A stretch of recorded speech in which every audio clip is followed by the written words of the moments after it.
Yo, what's good with it? It's the homie Mac, music, art, culture, knowledge. Real quick, in the midst of this pandemic, this situation that we got going on, these are some really trying times. It's noted that we haven't seen this many people apply for unemployment. I think it's been, like I said, a record number. I can't remember the exact year prior, but we've had over 3 million people plus apply for some type of financial aid or assistance, unemployment. Yeah. So, and they're saying within the next week or so, that number may jump up another 1.5, 2 million. So real quick, I just want to say something. I think it is very faulty logic to think that poverty is a consequence solely of being fiscally irresponsible.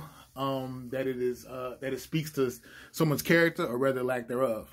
Nobody, ever how many people actually take the time to think, okay, listen, as of 2019, 0.8% of the people in the world, 0.8% control over 45% of the world's wealth.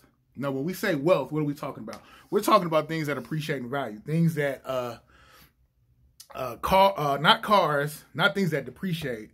We're talking about land, resources that essentially pay for themselves and bring about more wealth, more power. So my thing is this: I think for the most part, poverty is a institutional failure. It's a systemic failure.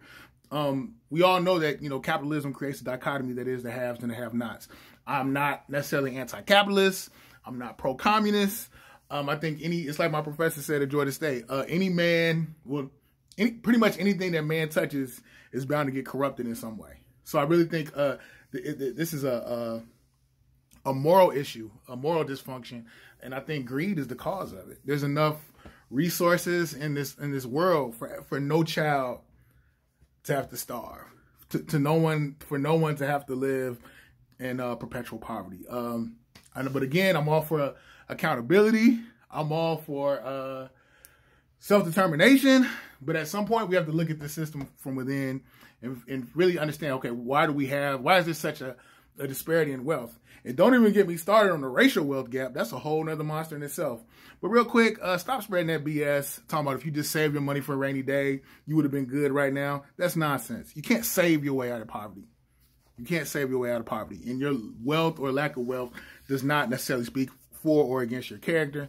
So let's just stop it with this bootstrap stuff. I remember this brother said, how can I pull myself up by the bootstraps when my feet are missing?